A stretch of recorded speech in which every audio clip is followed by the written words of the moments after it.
my environment was good. Yeah. So I was like, okay, no, I feel good, so there must be something going right. I was enjoying my training. Yeah. So I didn't really feel anything in that. The only time I felt that is when I got this knee injury.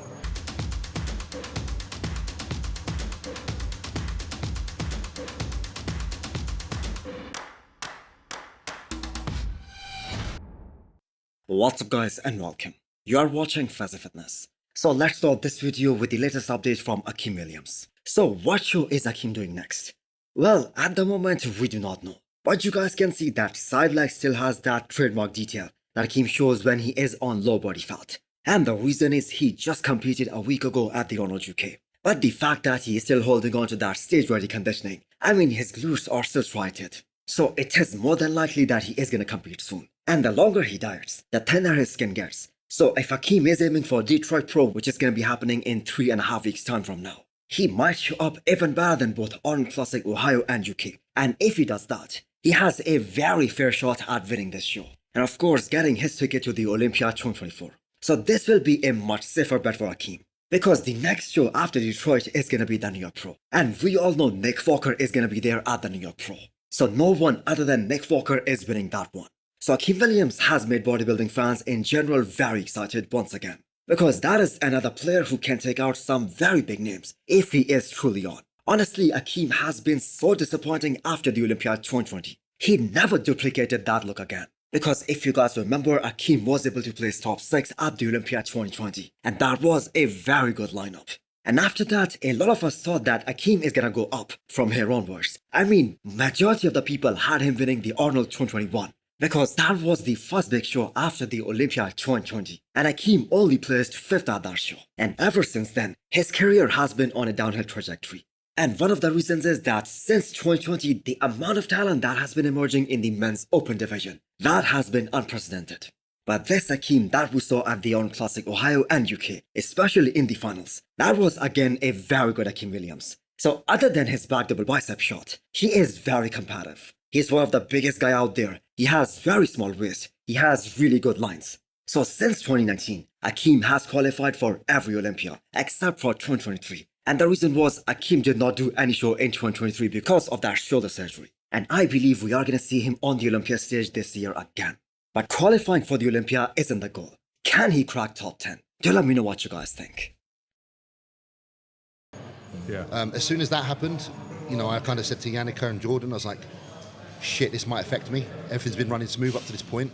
So a few days ago, after the Arnold Classic UK, James Hollingshead put up a story that he had to take care of an injury. And we all wondered what that could be. So James Hollingshead specifically talked about this on the latest episode of War the Bats podcast. So he had an injury at 17 weeks out of the show, which means James was unable to squat throughout this prep. And we all know he can move some frightening kind of weight, not just on squats, but on any exercise for that matter. So considering that factor, he wasn't able to do any kind of squats throughout this prep.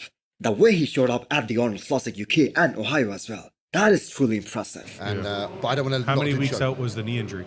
Oh, mate, like maybe 17. Oh, so I had the whole prep. I couldn't squat. I couldn't do Not that squat. optimal time. Yeah, dude. I was training like. When you need to be able to train the Yeah, There wasn't even a single complaint about his legs, that they were looking smaller or anything like that. In fact, the biggest criticism that he faced, that was about his shoulders, that he needed more calf delts, and about his abs. But at this point, it is pretty much clear that these two muscle groups of James are genetically inferior, and no amount of hard training will bring them up to a point where they are as impressive as his upper half. He is always going to look narrow, especially when he is standing next to some top competition. And it is always going to be a weakness for him at the big shows like the Arnold and the Olympia. So the important question now is that will James do Detroit Pro in 3.5 weeks time? Well, at the moment he is uncertain about it. For the bad, we'll love to have him at his show. I mean, this is the first time we are going to see Detroit Pro in the IFBB calendar year. And Ford would love to have as many big names in that show as he possibly can. But James Hollingshead had to take care of other things. He had to keep other things in his mind as well. Like how long this prep was. How long has he been in prep already? And most importantly, what are his chances of winning Detroit Pro? Also, he has to take care of that injury as well. So he sat out of the bodybuilding season last year. So this year, the ultimate aim is to not only just get back to the Olympia stage, but actually place well at the Olympia level.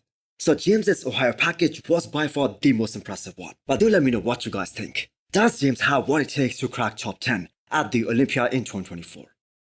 Come up with some ways of training that I didn't want to have to train like. Yeah, But, yeah. you know, we're all resilient. Right. You can't win shows unless No, you're you someone didn't else. show You on- figured didn't out. show on stage. No, you know, between clever No, it did posing show. and, you know, placement and stuff like that, there's always a way, but Fabian Sylvian, or otherwise known as Fabian Robia, he just posted another physique update less than 2 weeks out of his pro debut in classic physique division. Yes, you guys heard that right. For as long as we have been talking about or hearing about this guy, this is gonna be his pro debut in classic physique. So that front double bicep is so impressive in every metric. If in fact that is a recent update. I think Fabian has one of the biggest arms in classic physique division. He opens up really wide. He has those huge thick lats. And combine that with his small waist, that is a great X-frame. So from the front, he is all classic, and I think he's gonna be very competitive. The back, however, isn't as impressive as his front. So I am curious to know how far off he is from making the weight cutoff in classic. He was forced to do the men's open bodybuilding in 2022,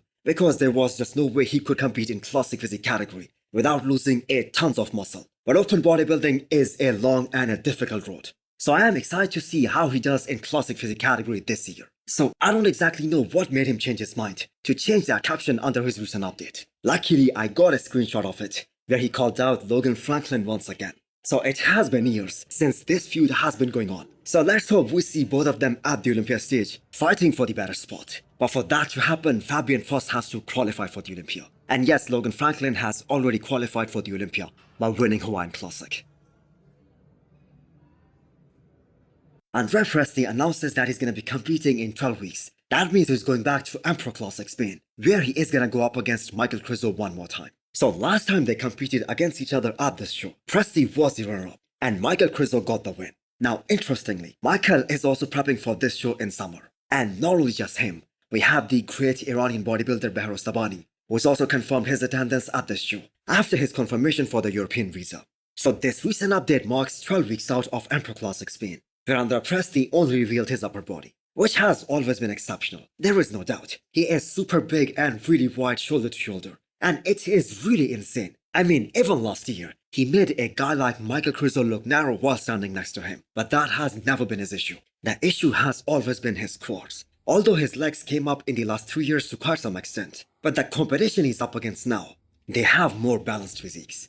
And I have said this so many times before. If Presti's legs were as good as his upper half, I think he had a solid shot of placing top 10 every year at the Olympia. Specifically last year when the lineup we all know wasn't that deep.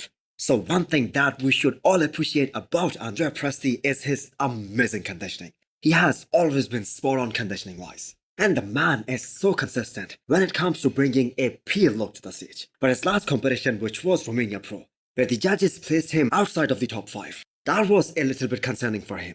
He got beat by 5 guys, and 2 of those guys haven't even won a pro show just yet. So that was a bit concerning, losing to guys like Horsamdi and Muhammad Fada as well. So let's see what kind of looks he brings to the stage in 12 weeks time.